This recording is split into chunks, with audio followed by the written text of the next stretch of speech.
Bonjour à tous et bienvenue sur la chaîne Défait le Reptile. Aujourd'hui j'avais envie de vous parler de la démarche scientifique. Pour le coup j'aurais pu vous mettre une image comme celle-là et fini. Au revoir. C'est pas le but de la chaîne, du coup ce qu'on va faire c'est qu'on va voir ce qu'est la démarche scientifique à travers un exemple. Et pour le coup il y a un sujet qui me tape dans l'œil depuis un certain moment. D'où viennent les iguanes des Galapagos ? Alors, avec cette question, on a là la première étape de la démarche scientifique, la problématique. Et ensemble, on va essayer d'y répondre. Non, n'essaie pas, fais-le, ou ne le fais pas, mais il n'y a pas d'essai.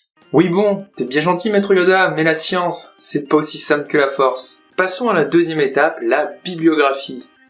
Comme vous l'avez deviné, on va faire des recherches dans la littérature scientifique. Armez-vous de bouquins, de Google Scholar pour les publications scientifiques. Mais le but est simple, prendre le maximum d'informations, voir si notre sujet a déjà été traité ou pas. Au passage, on peut aussi se renseigner un peu plus, dans notre cas par exemple, sur nos animaux, par exemple le comportement des iguanes des Galapagos. Et à ce titre, on voit ici par exemple que les iguanes marins sont capables de grimper aux arbres. Maintenant qu'on a plein d'informations, on peut passer à la suite. On sait par exemple qu'on ne pourra pas utiliser de fossiles pour répondre à notre question. J'y peux rien Bugs. Les conditions climatiques et le volcanisme intense surtout sont défavorables à la fossilisation. En revanche, on sait qu'en 1998, 15 iguanes verts, des suites d'un ouragan, ont dérivé du continent à bord d'un radeau végétal pour finalement atteindre l'île d'Anguilla, aux Caraïbes. En plus de ça, on sait que, avec les courants de Humboldt et Panama, il faut environ 2 semaines pour atteindre les îles Galapagos. Or, il se trouve que iguanes et autres squamates sont tout à fait capables de survivre à un trajet de cette durée à bord d'un radeau végétal en pleine mer. Cela amène cependant d'autres questions. Si on sait que c'est possible, donc qu'ils peuvent atteindre les Galapagos, quand ? Et surtout, comment cela s'est produit ? Ce sont à présent donc les hypothèses qu'on va poser et qu'on va essayer de vérifier par la suite. On peut proposer pour ça 2 scénarios possibles, puisqu'on a affaire à 2 types d'iguanes différents. Tout d'abord, nous avons affaire au genre Amblyrhynchus pour l'iguane marin, et ensuite au genre Conolophus pour l'iguane terrestre. Et pour avoir une petite idée de leur histoire évolutive, ainsi mieux comprendre ce qu'il s'est passé, on va utiliser ce qu'on appelle la phylogénie. Petit rappel au cas où, la phylogénie, c'est la science de la classification qui permet de montrer les liens de parenté entre les êtres vivants, et ainsi de nous indiquer un peu l'histoire évolutive suivie par les espèces. Attention, ce n'est pas une généalogie.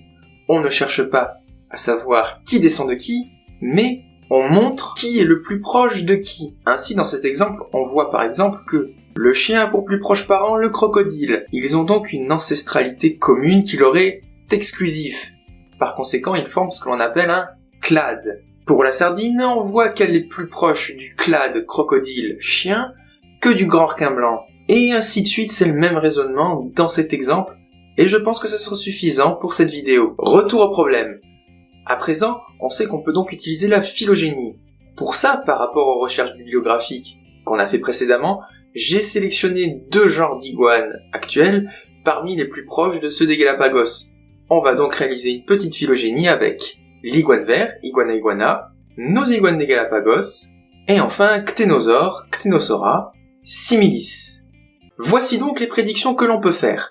Scénario 1, dans ce cas il y a eu 2 événements de colonisation, un pour chaque iguane des Galapagos. Ainsi, dans ce cas-là, les iguanes des Galapagos ne formeront pas de clade, car quel que soit le premier arrivant, l'un des 2 sera forcément plus proche du cténosaure. Deuxième scénario possible, un seul et unique événement de colonisation. Dans ce cas-là, les iguanes des Galapagos auront une ancestralité commune exclusive, et par conséquent, ils formeront un clade. Donc, ils seront plus proches entre eux que de n'importe quelle iguane. À présent, il est temps de tester ces scénarios. Pour cela, réalisons une phylogénie à l'aide de l'ADN nucléaire, c'est-à-dire l'ADN qui se trouve dans le noyau de nos cellules. Enfin, des cellules plutôt de manière générale. Vous n'avez pas dit le mot magique.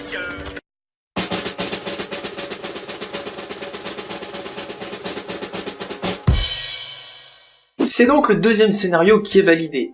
Ainsi, la branche des iguanes des Galapagos a divergé de celle des autres iguanes, dans ce cas-là des cténosaures, qui sont leurs parents les plus proches actuellement, avant de diverger une seconde fois par la suite pour aboutir à nos iguanes actuels que l'on retrouve aux Galapagos. À présent, il est temps d'aller encore plus loin.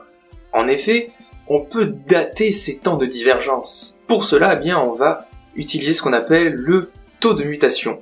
Tout simplement, en fait, il s'agit de compter, de savoir le nombre de changements subis dans la séquence d'ADN au cours du temps. Et voilà ce que ça nous apprend. La première divergence a eu lieu il y a 14 millions d'années, en plein Miocène. Elle concerne les iguanes du genre Iguana. La seconde a eu lieu il y a 8 millions d'années à la fin du Miocène. Elle correspond donc à l'âge maximal de la colonisation des Galapagos, car c'est à ce moment-là que la branche du groupe des iguanes des Galapagos se sépare de celle des autres iguanes, notamment de celle qui va amener au cténosaure. Et enfin, la dernière divergence aurait eu lieu il y a 4,5 millions d'années au Pliocène. Elle correspond ici à l'âge minimal de la colonisation, car c'est là que se séparent les chemins entre les deux genres d'iguanes des Galapagos. Bon, on a fini l'étape d'analyse des données. À présent, il est temps de passer à la conclusion. Les iguanes des Galapagos forment donc un clade.